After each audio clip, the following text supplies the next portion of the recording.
এই জীবনে এই জগতে কেহ কারো নয়, কেহ কারো নয়। এই দেহটিও তোমার নয়। কেন জানো?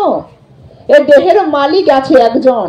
পরের জায়গা, পরের জমি, ঘর বানাইয়া আমি রই, আমি তো সেই ঘরের মালিক নই। তাহলে এই মালিক কে? যদি আপনি মালিক হন তাহলে মৃত্যুটাকে আটকে দেখান। তা তো পারবেন না। তা পারবেন? তা কখনো পারবেন না। তো পরের জায়গা, পরের জমি যদি নিয়েই আমি থাকি, তাহলে এই দেহের আমি হলাম কে? আমি হলাম এই দেহের ভাড়াটিয়া। যেদিন মালিক আমাকে বলবে এটা তল্পি তল্পা গোটা, সেদিন কিন্তু আমাকে তল্পি তল্পা গোটিয়ে মালিকের ডাকে আমাকে চলে যেতে হবে সেই জায়গায়। হরে কৃষ্ণ। প্রত্যেক ব্যক্তির, আমাদের সবাইকে কর্ম করতে হয়। তো কর্ম যে করব ভগবানকে পাওয়ার জন্য, তো কোন কর্মটা আমরা করব সেটা আমরা জানি, আগে জানতে হবে আমাদের। সবসময় গীতাতে বলা হয়েছে ধর্মযুক্ত কর্ম যেন আমাদের সবাইকে করতে হয়। তো ধর্মযুক্ত কর্ম কোনটা? ধর্মযুক্ত কর্ম, প্রথম কথা, বাবা এবং মাকে শ্রদ্ধা করা, এটা হলো ধর্মযুক্ত কর্ম। এখান থেকে অনেকে দেখলাম, কাউকে আমাদের পাড়া থেকে একজনা, এখান থেকে না, আপনাদের পাড়া থেকে নয়, আমাদের পাড়ার কথা বলছি, আমাদের এলাকার কথা বলছি। এলাকা থেকে একজন গেছে তারকেশ্বর। তো তারকেশ্বর যখন যাচ্ছেন, পাশে তার জন্মদাতা বাবা বসে রয়েছেন চেয়ারের উপরে। তো ছেলে বাঘ নিয়ে তারকেশ্বরে যাওয়ার রাস্তা, অর্থাৎ নিমাই ঘাট থেকে তারকেশ্বর পর্যন্ত হেঁটে হেঁটে যাবে, আর একটা কথা শুধু বলে কি জানেন? রাস্তায় রাস্তায় বালি, বাবার কত শালি, রাস্তায় রাস্তায় বাম্পার, বাবার কত টেম্পার। তো ওই বাঘ নিয়ে যাচ্ছে না, এটা এটা বলে যাচ্ছেন। তো বাবা, জন্মদাতা বাবা বসে রয়েছেন চেয়ারে, বাবাকে কিন্তু বলেনি একবারও যে আমি যাচ্ছি ধর্মক্ষেত্রে। ধর্মক্ষেত্র কোনটা? তারকেশ্বর একটা ধর্মপূর্ণ পীঠস্থান। তো এই যে একটা পীঠস্থানে গেলে মাতা পিতাকে অবশ্যই বলে যেতে হয়। তো তুমি যদি মাতা পিতাকে শ্রদ্ধা না করে তুমি যেই কর্মটাই করবে, সেই কর্মটাই হবে অধর্মযুক্ত কর্ম। তাই গীতাতে সবসময় বলছে ধর্মযুক্ত কর্ম করতে। তো বাবা চেয়ারে বসে রয়েছেন আর ছেলে যাচ্ছে কোথায়? তারকেশ্বর। তো সেই তারকেশ্বরে যাওয়ার, বাবাকে না বলে যাওয়া, বাবার সাথে কথা না বলে যাওয়া, বাবার সাথে কথা নেই, কাটাকাটি, তার জন্য বাবাকে না বলে যাওয়া, সেই তারকেশ্বরে যেয়ে কিন্তু কোনো ফল লাভ হবে না। কেমন? এই যে আজ কর্মযোগে বর্ণনা হচ্ছে, কর্মের মাধ্যমে আমরা ভগবানকে পাবো কি করে? এই শরীর তো রক্ত মাংসে গড়া শরীর, এই শরীরের ফলে আমরা কখন যে কখন অহংকারী যুক্ত কর্ম, কখন পাপ কাজ যুক্ত কর্মগুলো করি কেউ আমাদের জানে না। কিন্তু মনে রেখো, তোমার অহংকারের বশে হতে পারে, দম্ভের বশে হতে পারে। যদি কোনো তোমার ভুল ত্রুটি কাজ হয়ে যায়, তাহলে সমস্ত কর্মের ফল কিন্তু আপনাকে পেতেই হবে। যে যেমন কর্ম করে সে তেমনই ফল পায়। এটা মনে রাখবে, তোমার কর্মের ফল কিন্তু অন্য কেউ নেবে না। তোমার কর্মের প্রাপ্য যে ফল তোমাকেই গ্রহণ করতে হবে। কেমন? আমরা দেখেছিলাম রত্নাকর দস্যুকে। তো রত্নাকর তো দস্যু ছিল, দস্যু মানে ডাকাত। তো রত্নাকর যেমন ডাকাত ছিল, সে ডাকাতের কাজ হলো সবসময় মানুষকে মেরে তার ধন সম্পদ মানে হরণ করে নেওয়া।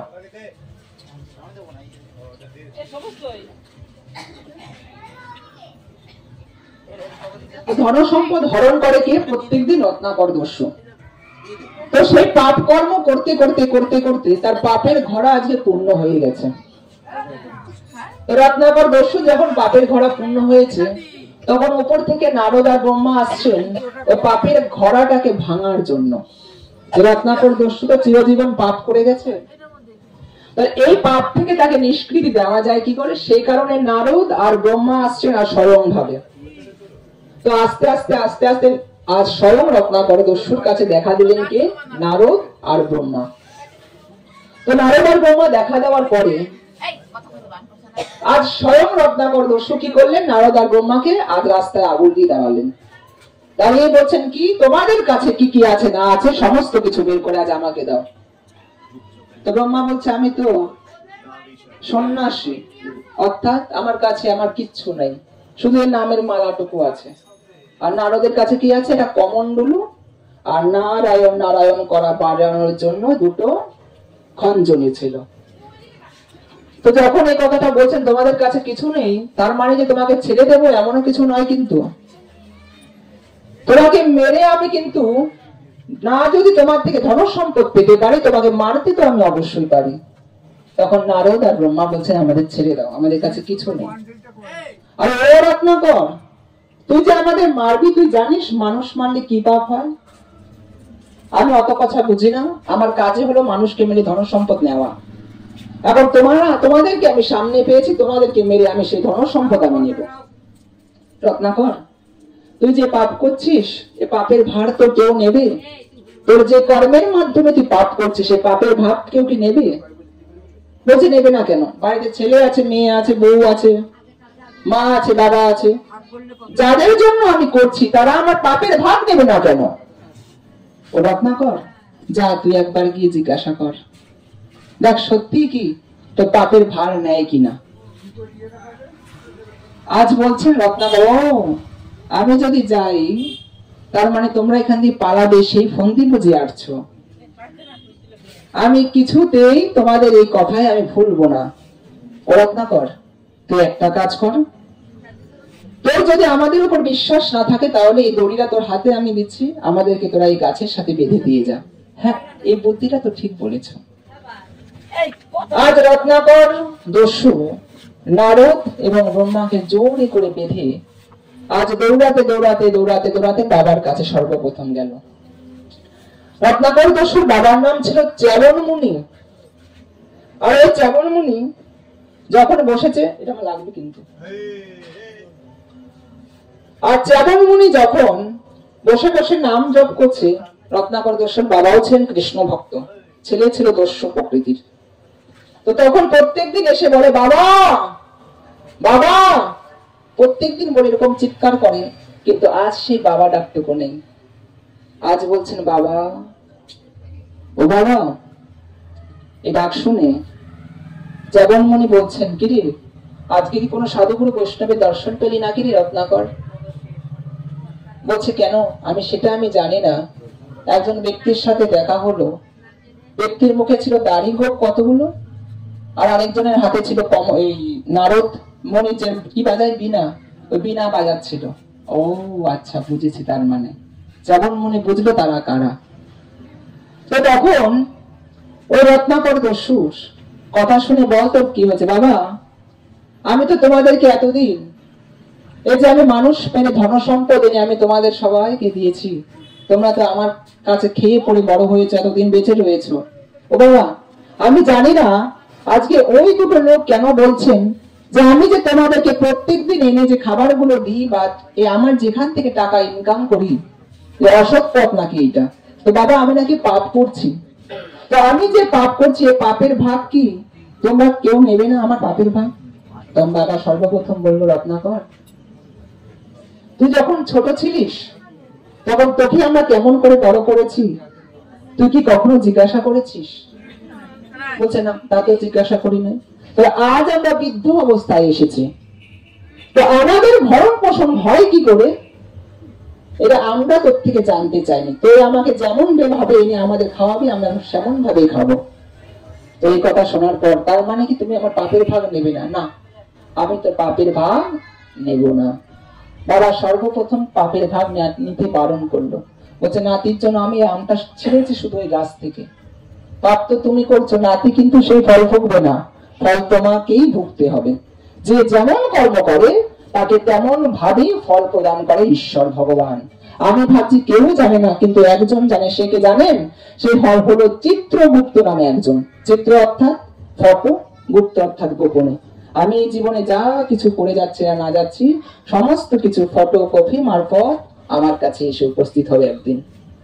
সেদিন মহাজন হিসাব চাইবে আমার, কোন জায়গা থেকে এসেছিলাম, আবার কোন জায়গায় ফিরে যেতে হবে আমাদের, সেটা ভাববার অবকাশ আমাদের কারো নাই। তো ভাববার অবকাশ যেহেতু নাই আমাদের, তো মহাজন যখন যেদিন হিসাব চাইবে, সেই হিসাব আপনারা কি দেবেন, আপনারা সেটা কিন্তু খাতায় লিখে রাখবেন।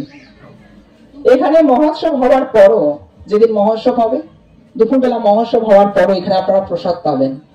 আর প্রসাদ পাওয়ার পরে পরের দিন সকালবেলা বাথরুমে গিয়ে সেটা খুব ফেলে দিয়ে আসবেন।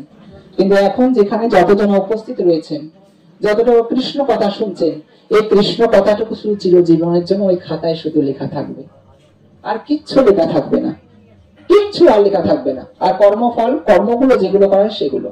তো দ্বিতীয়ত গেল কার কাছে? মায়ের কাছে। মা, ও মা, রত্নাকর, কি হয়েছে রত্নাকর?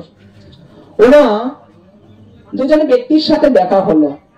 তারা বলল, আমি নাকি মানুষ মেরে পাপ করি।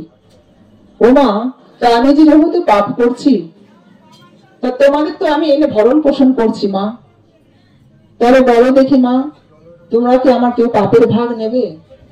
রত্নাকর, তোর নাম, তুই যেদিন জন্মেছিলিস আমার গর্ভে এসেছিলিস, তোর নাম আমি রেখেছিলাম রত্নাকর। রত্নাকর অর্থাৎ তুই হবি সমস্ত রত্নের উপরে ঊর্ধ্বে, অর্থাৎ সমস্ত রত্নের আকর যে, সে হবে রত্নাকর। ওরে রত্নাকর, তুই যে ব্যভিচারী হবি তা কিন্তু আমাদের জানা ছিল না। তাহলে রত্নাকর, একটি কথা বলি, তোর পাপের ভাগ কিন্তু আমিও নিতে পারবো না। আজ এই মন থেকে ধরাস করে মনটা আজ চলে গেল। চলে গেল কার কাছে? আমার তো প্রাণপ্রিয়সী প্রিয়তমা আছে, যে আমার সহধর্মিনী, যাকে আমি মেরে মেরে, এত লোককে মেরে আমি যাকে মোটা মোটা গোছা গোছা স্বর্ণ এনে দিয়েছি, হাতের আংটি এনে দিয়েছি, বালা এনে দিয়েছি, বাজু করে দিয়েছি, তো সে তো অন্তত পাপের ভাগ অন্তত আমার সাথে নিতে পারে। তখন ওই প্রাণপ্রিয়সী প্রিয়তমাকে বলছেন, ওগো প্রিয়তমা, তোমাকে শুধু একটি কথা বলি। আজ আমাকে বলছেন ওই দুজন লোক আমি নাকি পাপ করি। আচ্ছা, তোমার জন্য তো আমরা এগুলো করেছি, তোমার জন্য যেহেতু আমি এগুলো করেছি, তুমি তো অন্তত আমার পাপের ভাগ নেবে। তখন তার স্ত্রী ওই পাশ থেকে বলছেন, দেখো স্বামী, আমি তোমার সহধর্মিনী। সহধর্মিনী শব্দের অর্থ জানো? ধর্মপদে তোমাকে আমি এগোতে পারি, তোমার থেকে ধর্ম কিছু দিলে আমি নিতে পারি, গ্রহণ করতে পারি, কিন্তু তোমার যদি কোনো করা পাপ থাকে, সে পাপ কিন্তু আমি কখনো গ্রহণ করতে পারবো না। কেন? আমি হলাম সহধর্মিনী, আমি তোমার সহপাপিনী নয়। আচ্ছা, তো কার জন্য করেছে এতদিন? আজ আমার 90 বছর বয়স, যখন মৃত্যুপথে শয্যার জন্য আমি রেডি হব, এই দেহ থেকে যখন প্রাণপাখি আমার চলে যাবে, তখন দেখবেন এই খাঁচা থেকে যেদিন প্রাণপাখি বেরিয়ে যাবেন, ছেলে আসবে আপনার কাছে, মেয়ে আসবে, বউ আসবে, কান্নাকাটি করবে, 2 দিন 3 দিনের জন্য কান্নাকাটি করবে। ওই মেয়ে কান্নাকাটির মধ্য দিয়ে তার মনে আছে, ওই যে দেখো বাবার হাতে আংটি আছে, কান্নাকাটি করছে, আর বাবার হাতের আংটি কখন খুলে সরিয়ে নিতে হবে সেটাও কিন্তু ওই মেয়ে লক্ষ্য রাখবে। মায়ের হাতের বাজারটি যে আছে, সে বাজারটি খুলে নিতে হবে। কেন? এটা সোনার। তা কার জন্য করেছেন আপনি? 4 তলা বাড়ি করেছেন, 5 তলা বাড়ি করেছেন, 10 তলা বিল্ডিং করলেন, আর যেদিন শেষ অবস্থা কি যাবে সঙ্গে? যাবে শুধু শেষ অবস্থায় একটা মাটির হাড়ি দেবে আপনাকে। তার মাটির হাড়িটুকু যাবে না, শেষ অবস্থায় ওই কলসি টাকা পর্যন্ত ওই শ্মশান ঘাটের মধ্যে ভেঙে চুরে আপনার রেখে দিয়ে আসবে। আর সেদিনও বাসর ঘর সাজিয়ে দেবে কিসের? আগুনের বাসর ঘর। সে আগুনের বাসর ঘরে এক মুষ্ঠ ছাই হয়ে যাবে, আর ছাইটুকু বিসর্জন দিয়ে আসবে। আর বিসর্জন দিয়ে পর্যন্ত গঙ্গার জলে স্নান করে, অর্থাৎ শুদ্ধ হয়ে আসবে বাড়িতে, যে পুড়িয়ে এসেছি বাবাকে। তাহলে এই দেহ নিয়ে আমরা অহংকার করি, সৌন্দর্য নিয়ে অহংকার করি, টাকা পয়সা ধন দৌলত, 5000 টাকার মদ বোতল কিনে বাগানে বসতে পারে, আর 5 টাকা যদি কৃষ্ণ নামের জন্য কাউকে খোঁজা হয় তখন দিতে চায় না। এই হলো আমাদের ভক্তি। হরে কৃষ্ণ। তো সেই কারণে ওই যে আজ রত্নাকর এত বড় ধাক্কা খেলো, যে কেউ আমার পাপের ভাগ যেহেতু নেবে না, তাহলে আমি করি কার জন্য? আর ছেলে আমার, মেয়ে আমার, বউ আমার, সবার জন্য তো আমি করি। আজ থেকে আমি কারো নয়, আমি কারো নয়, কেউ আমার সাথে যাবে না। যা যাবে আমার সাথে, আমি এই শেষকালে আমি তাহার আশ্রয় আমি গ্রহণ করব। হরে কৃষ্ণ। তো রত্নাকর দস্যু আজ কি করলেন? আজ 2 চোখের জলে কান্না করতে করতে আজ যাচ্ছেন কোথায়? ওই যে নারদ আর ব্রহ্মার কাছে। আজ নারদ ব্রহ্মার কাছে গিয়ে বলছেন, আমি জানি না তোমরা সাধু কিনা, শুনেছি কোন ভাগ্যে কোন জীবের শ্রদ্ধা যদি হয় তবেই তো সে জীব সাধু সঙ্গ করায়। সাধু সঙ্গ হতে হয় শ্রবণ ও কীর্তন, আর কীর্তন ও শ্রবণে হয় জীবের অনর্থ নিবর্ধন। সাধু সঙ্গ সর্বশাস্ত্রে কয়, ছোট্ট একটু সাধু সঙ্গ জীবের সর্বসিদ্ধি হয়। রত্নাকর শোন, রত্নাকর, এই জীবনে এই জগতে কেহ কারো নয়, কেহ কারো নয়। এই দেহটিও তোমার নয়। কেন জানো? এই দেহের মালিক আছে একজন, পরের জায়গা, পরের জমি, ঘর বানাইয়া আমি রই, আমি তো সেই ঘরের মালিক নই। তাহলে এই মালিক কে? যদি আপনি মালিক হন তাহলে মৃত্যুটাকে আটকে দেখান, তা তো পারবেন না। তা পারবেন? তা কখনো পারবেন না। তো পরের জায়গায় পরের জমি যদি নিয়েই আমি থাকি, তাহলে এই দেহের আমি হলাম কে? আমি হলাম এই দেহের ভাড়াটিয়া। যেদিন মালিক আমাকে বলবে তল্পি তল্পা গোটা, সেদিন কিন্তু আমাকে তল্পি তল্পা গুটিয়ে মালিকের ডাকে আমাকে চলে যেতে হবে সেই জায়গায়। হরে কৃষ্ণ। তো তাই আজ রত্নাকর দস্যু দুই চোখের জলে ভাসতে ভাসতে ভাসতে ভাসতে আজ নারদ আর ব্রহ্মার চরণ দুখানি জড়িয়ে ধরলেন, বলতে তোমরা আমাকে কৃপা করো যেন আমি শেষের দিনে যেন আমি গোবিন্দের পদ আশ্রয় করে আমি আমার নিষ্কৃতি হয়। বিদায় হরি বল।